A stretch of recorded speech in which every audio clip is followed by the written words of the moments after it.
pouches. Everything comes in a pouch. What is up, guys? Welcome back. Today we are going to be doing my Sephora sale haul for the fall 2021 VIB sale. I've gone too far. I will just say that. I'm not like being like, oh, LOL, I've gone too far. You guys know, because I say it every time, don't try and match my energy with the amount of things that I buy. I buy them for my channel. If something isn't great, that is just as valuable of information to me as something being great. That said, I spent a lot of money at this sale to try some stuff for you guys, mainly because I bought larger ticket items this time. So I made 3 orders. I have 2 of them here because I made 1 order yesterday and it's only 1 item. So I will get to that at the end, but I'm going to, did I just choke? I'm going to be able to share some of my first impressions of these products because the first shipment came really fast. So I have 2 boxes here and I'm just going to kind of grab things at random because that is my process. And I will tell you guys either whether I've tried them already, what my thoughts are on them, and or maybe I haven't tried them yet and why I bought them. Okie dokie, let's jump in. Okay, starting with the IGK Legendary Dream Hair Shampoo. I've had this now for about a week. This came in the first shipment. And I didn't realize the claim on this. It says microbiome, prebiotic, and red sea algae. I bought this because I've stopped using conditioner. I don't know if you can tell, but I've got KP and I just tend to kind of like absent-mindedly reach up and pick it. And I have started using soft surfaces. Wow, I will have a review for you guys on that at some point in the future when I feel like I have results that are complete enough that I can share, you know, but let me just say, like, is she the most loyal girlfriend in the world? Because she is not hecking around. But anyway, I got this because I wanted a shampoo that did enough that my hair still felt semi-conditioned when I just shampooed my hair, if that makes sense. And this has been great. And unlike the IGK, the dry shampoo that kind of was like pretty overwhelming in scent, I really like the fragrance of this. It's an interesting scent. I think it's Palo Santo. So it's like a little bit earthy, but it's also kind of like sweet, and it's not super like pinched cedary, you know? It's really, really lovely. And it's a really strong smell when I'm in the shower, but it doesn't linger at all, which is really nice.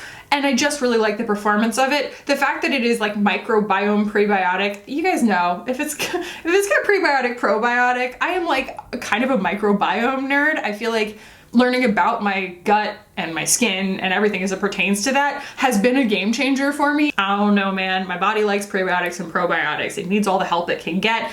And I've just been really liking it. It's a great shampoo. I actually don't even feel like I have to do a double shampoo each time. It's just really effective, but it doesn't strip my hair, and the smell is actually really nice. Oh, and before I forget, because it's just sitting here, yeah, I got 2 of these and we've been going on it. I'm gonna stick a video in because one of my favorite things about this candle, this is the Nest Birchwood Pine candle, by the way, and I did get 2 of the massive $70 ones because last year, well, I just didn't buy enough of them, okay? And I started to have withdrawals.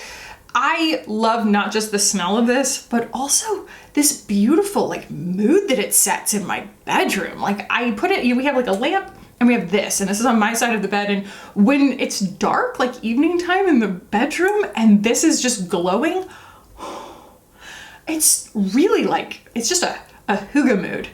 Hygge. My mouth is not trained to pronounce that word properly, but it is a mood, and it just, I was right about myself in that I'm never going to be over this smell. It is the most balanced, Christmassy, evergreen kind of just yum, yum, yum, yum, yummy, yum, to quote Justin Bieber, I think. Oh, okay. This is not something I bought, but you guys might have seen on my Instagram. I just put it up yesterday, which will have been a few days ago. By the time this goes up. Herbivore asked me to basically, you know, try these. If I liked them, do an application video for them for my Instagram. And I just had an artistic, fun field day filming that. and it was just like a really beautiful outcome. I loved the way that it turned out, and I also just really loved these products. So this is the Herbivore, like the Pink Cloud collection. So they sent me the Creamy Jelly Cleanser, the Pink Cloud Soft Moisture Cream, and the Cloud Jelly Vegan Collagen and Trimella Plumping Hydration Serum for my dry skin. It really takes a lot. It takes a lot to get my skin to actually drink up hydration, and kind of the first step is not removing it in the first place, and that's why I really enjoyed this. This to me is right halfway in between the Glossier Milky Jelly Cleanser and the Good Molecules Rose Water Cleansing Gel. It is dead center if you were to combine the two. It is super, super gentle. It is very effective. It's not drying, and it's like a new, put it in the, you know, top shelf of my gentle cleansers. It's just great. And it all comes in glass. Oh, it feels so luxurious. The Soft Moisture Cream, I'm doing this out of order, but the Soft Moisture Cream it's like this gorgeous custardy kind of consistency. And the best thing about it, I feel like, is that they didn't put any essential oils in there. They didn't put anything in there that might irritate my skin. I don't know about everybody's skin, but everything in here is just really, really gentle. And that's a question I get a lot from people. They're like, what's something that is like an affordable, effective moisturizer that doesn't have any like red flag ingredients in it? Because like there are so many things that are meant to be gentle, but like everybody's skin is different. This whole thing is just so freaking gentle. And look at that. Look at that. She's not going anywhere. It is a really, really effective moisturizer. And then this serum is just gorgeous. It's really, really nice. When you're putting it on, it glides, you know what I mean? You can notice that it's there because it does have, it has like a really nice slippy presence, but they don't have any synthetics or anything, so there's no silicones. But it's got the Trimella mushroom in it, and it just does a really nice job. It's a really, really good thing to put on, like, you know, the first thing after you have cleansed, because you can kind of just feel your skin drink it up and get bouncy. I just really enjoy these, and again, Herbivore sent these to me for like a project we worked on together, but they are, you know, on discount at the VIB sale right now, so I thought that I would mention that. Ooh, okay, next. This is something that I did not realize. I did not mean that to be some kind of ASMR thing, but this is the Gucci, Palette Beauté Dior, the Floral Eyeshadows 01 Matte and Metallic Finishes. This is, you know, their eyeshadow palette that they just came out with. And it comes in a tin, and I'm like really stoked on the tin. This also completely pops out, so you can replace this and just keep this gorgeous tin, which I also think is pretty brilliant. And you know, it's not like the Glossier one where it's like, I want to mix and match, because there's freaking 12 shades in here, you know? Like, you don't need that many options. But the only thing here is, and it's kind of something I'm discovering as I'm dipping a toe into the world of luxury eyeshadow formulas, is that they're very different from makeup artist owned brands. There's just something entirely different about them. They're more subtle, they're not lower pigment, they're just different. Like, it's just kind of it feels kind of like old school to me, in a good way, or maybe just not a bad way, but like it's definitely surprising when you're used to using Pat McGrath or Wayne Goss. Those are formulas that might have even kind of a learning curve because they tend to be more pigmented, and something about luxury eyeshadow formulas is just very, very beginner friendly, like surprisingly so. And I also think that maybe like I have a theory, a hunch, that it's also easier to work with on like mature skin, because the sparkle is like less whoop-pow, and all of the like color shifts are a lot more subtle, and the whole thing just feels more mature. Yeah, so I'm kind of adjusting my expectations there before I decide whether like this is good, you know, because I think we're all used to things that appear really like magpie appealing on camera, and that's not really like that big of a criterion for most people buying makeup. Most people don't care what their makeup looks like on camera, or whether it has like, you know, a quadchrome shift or something. Quadchrome shift to it. So far, I really enjoy the packaging. I enjoy the replaceability and everything like that. And the formulas, I'm getting used to them before I give you guys my final energy on that. Also, briefly, I did end up picking this back up. This is the Dior Backstage Face and Body Foundation. It, I think, is as good as I remember, but I've been spending more time trying to get my head around ones that I am, you know, entirely unfamiliar with. So I will, you know, have more thoughts, more detail on this when I do the Dior like full review, because I got the eyeshadow palette, I got the lip, I got the, you know, whatever. So far, it is exactly how I remember it. Now, this is the Gucci Fluide de Beauté. I bought this because the shade range is enormous. It's one of the, like, I don't know, it's kind of a landmark, I feel like. It's just very, very large, and it's in glass, which is nice, and it has a really, really strong fragrance, oh my gosh. But I have heard, you know, while I, you know, don't go off on that whole tirade, mainly the reason that luxury brands do that is so that people can't knock it off, because it's a very common thing for something like Gucci to be duped, sold, you know, what do they call it? Counter marketing? Is that what that's called? I think it's called counter marketing. That was what we used to have to deal with when I was in like the salon industry. Yeah, that's why they have such strong fragrances, is for like, you know, anti-counterfeit purposes and things like that. The smell doesn't really bother me. It doesn't linger, but it was definitely a shock because I don't use a lot of things that are fragranced like this. I am not sure on this. I'm not sure. It's matte, like, and I don't think that it's really supposed to. It's supposed to be a natural finish fluid foundation, and I think of natural as looking like skin, and it kind of wants to particulate on me, and I'm fine-tuning my skincare and my like primer situation with it. But, you know, primarily I'm a little disappointed just because I shouldn't have to work hard to get something that's this expensive to work properly. But that said, I also want to make sure that I get my head fully around it, because just because it's not for me doesn't mean it's not for someone else. And I want to, you know, I want to get an understanding of that too. So that is what I'm working on for this. The next thing that I did end up picking up is the Tom Ford Traceless Foundation Stick. I don't think this is new. It was just the formula in his line that sounded the most appealing to me, since his other Traceless, the liquid foundation, is matte, I believe. I have been using the crap out of this, and I'm not sure that it's like holy grail status even. It's just super hydrating. Like, that's the thing that I like about it, is that it gives me a lot of coverage and it stays really like dewy and glowy all day. And that's something great. It's a little annoying because I don't feel like it really has a super great dry down. You know that feeling where something feels kind of molten on your face? Like, it kind of does that. I'm not totally sure on it yet, but there's no fragrance, which I do love. You get quite a bit of product, I feel like. Yeah, you get 15 grams of product for a lot of money.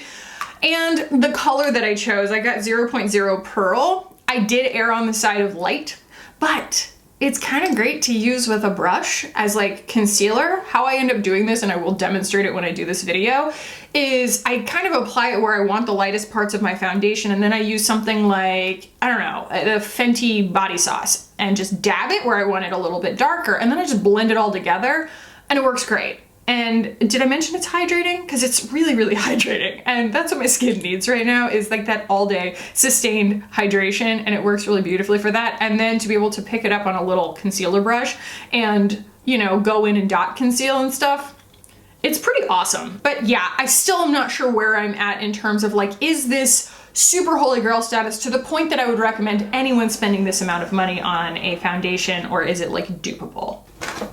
It smells really good in here, and there's a reason I didn't light my candle, and that's because it just would have been really overwhelming. But this is the Atelier Cologne Clementine California. Told you guys I was going to be picking this up today. I have combined it with the 7 Virtues Vanilla Woods, and I smell like the most luxurious dreamsicle. Like, just so good. While I find, of course, that it is, you know, so citrusy and it combines really well with the other things that I love, I would say that like Turkish Rose is very few notes, Vanilla Woods is very few notes. This is very much its own complete thought. Like, you could just be a Clementine California guy or girl or whomever all day long. And I mean, any of them you could be, but this has an identity. It has its own unique energy that isn't just like, oh, you smell like oranges, you know, kind of like Oyedo from Diptyque, which I also plan on picking up soon. But yeah, like, I didn't remember it being this complex, and it's so complex. It's so nice.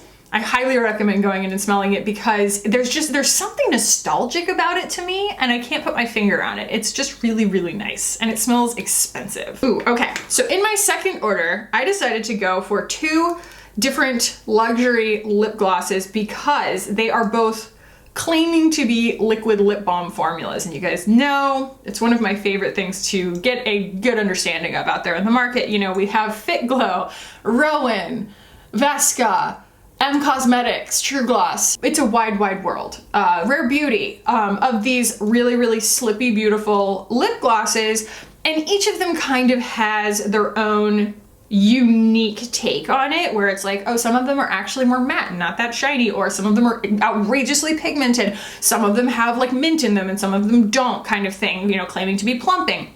So I got the Tom Ford Gloss Luxe. It is wackadoodle expensive, but I went with it.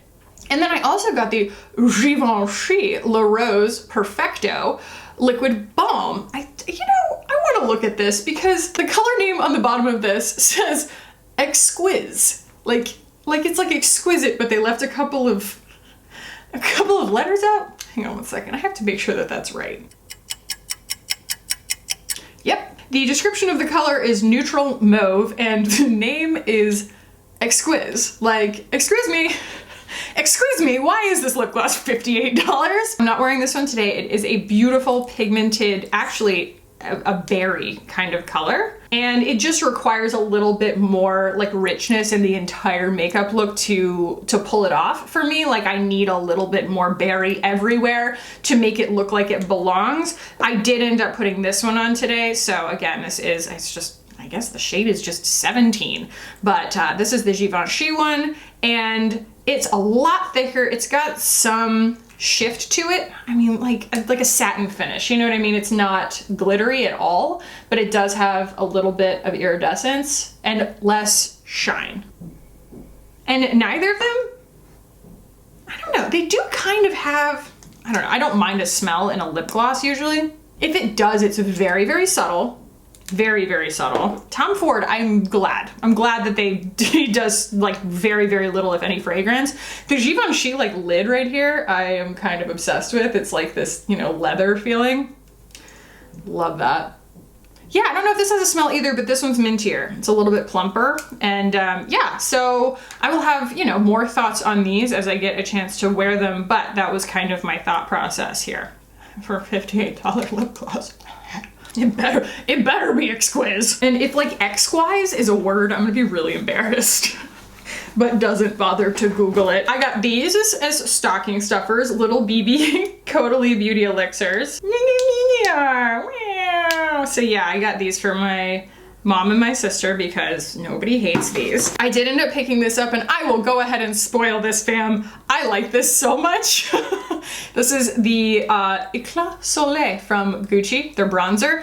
And this, I was thinking meant that it was a replaceable pan, but actually it just lifts up and has a doofy little brush in there for absolutely no stinking reason whatsoever because I'm not going to apply it with this. But the shade is bomb.com. It is one, because your girl is pale, but it's like rosy, okay? It's rosy bronze and it is like, I could wear just this as a blush bronzer combo. You know, we talk about bronzers all the time. This is a bronzer blush. Not like the blonzer from Bare Minerals though. That one was more of a blush. This is more of a bronzer. I could probably combine those two things though and be very content. But yeah, it's so good for my skin tone because it's quite rosy and quite neutral. So it doesn't give me any orange. It gives me like a pretty natural looking flush, especially for a wintertime flush, you know? It's not yellow at all, which my skin is quite yellow, so it will counterbalance kind of the cool tones and pull a little bit more pink. The only thing is, that is a fragrance, fam. That is a fragrance. It doesn't linger, but it's that same funky fragrance. I mean, and it's so strong you can taste it. There's a story here, okay? Hear me out.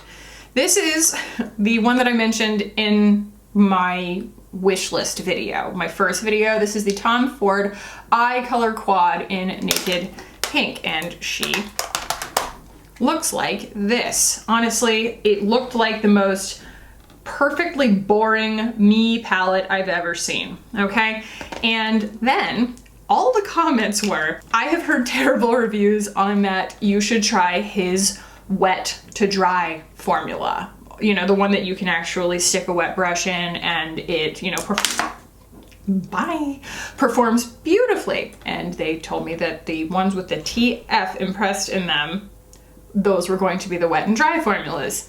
So's I got s'pose. And wow, are they different from each other. Today was my first time trying this palette right here. I used this today with the Hindash palette and the Hourglass Scattered Light and Ray on top. So it's not just this. I also still used this thing today because it is just honestly a lot easier than what I was doing before. It's really great, actually. If you didn't watch my guide beauty video, this thing is pretty legit. Anyway, I'm gonna have some really in-depth thoughts on these for you guys, but the thesis statement is you were right.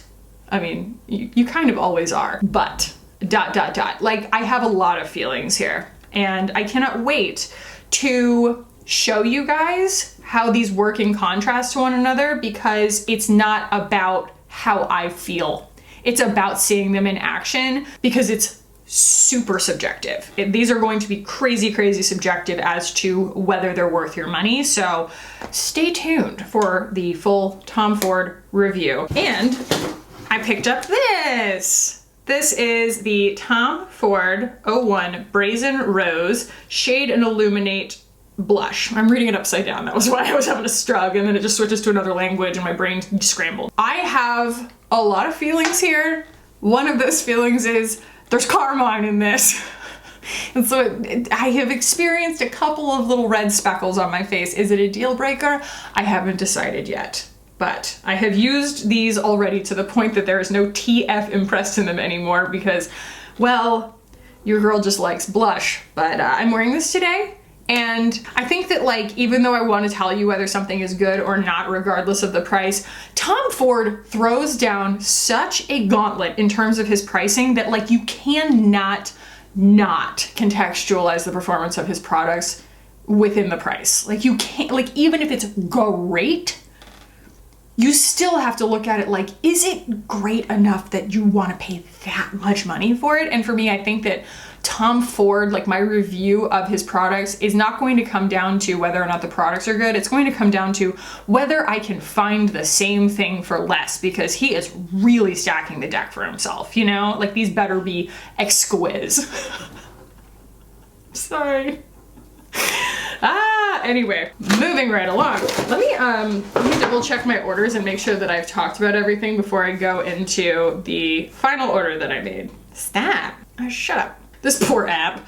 Like, everybody and their dog is on this app right now, and I'm like, why are you so slow? Ah, of course. The only other things were, they're just sitting right here, and they are both from Dior. Dior is the least expensive, or I should say, like, you know, no, least expensive.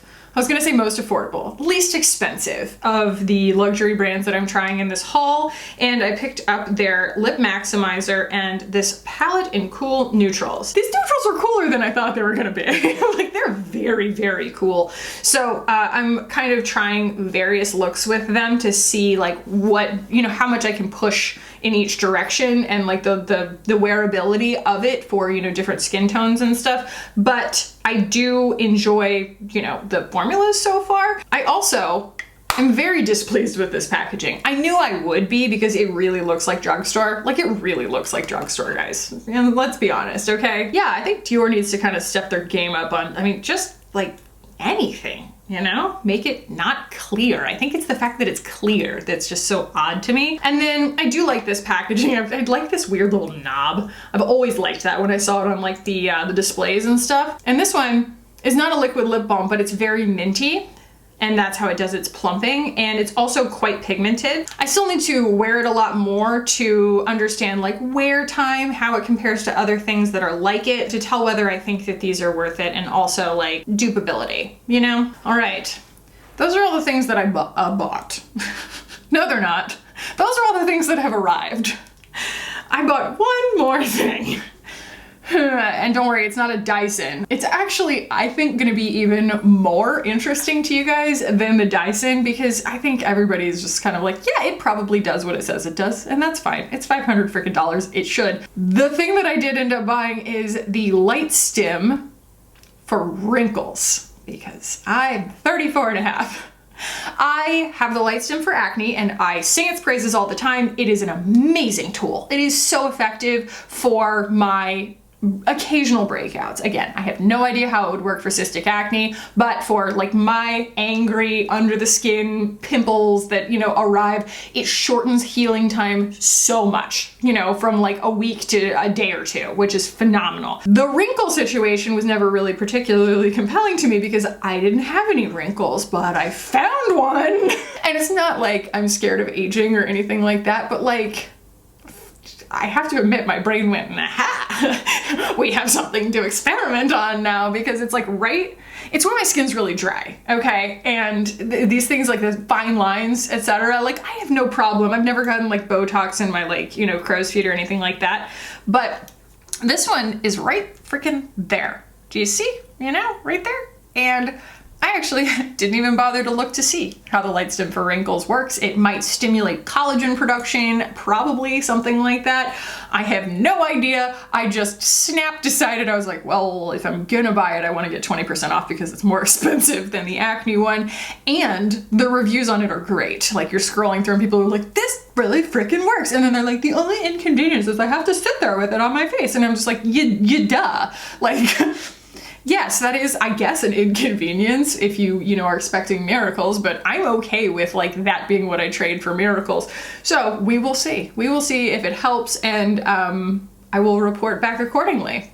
But that is the one purchase that I do not yet have in my hands, and I think that that's fine because I wouldn't be able to tell you guys how I felt about it yet anyway. It's definitely like a long-term results kind of thing. Oh boy, guys. So I hope you're looking forward to those reviews coming out. They're going to be kind of like interspersed with other things. I'm not just gonna like, you know, shove luxury beauty down your throats all at once. Like that's not my intention. And again, the biggest thing that I wanna do is understand how they compare formula-wise, performance-wise, what have you, versus other things that offer very similar promises, and whether you can get these things for less money, because that's all at the end of the day. That's my goal, you know? Is the luxury beauty worth it? And if not, what could you do better with? So those are all of the things that I have. And I hope you guys enjoyed this. If you did, give it a thumbs up. If you want to keep hanging out with me on this channel and you haven't yet subscribed, hit the button down below and subscribe. I would love it if you guys did. Thank you so much for watching and for hanging out with me today. I love you guys so much. And I will see you in the next one. Bye.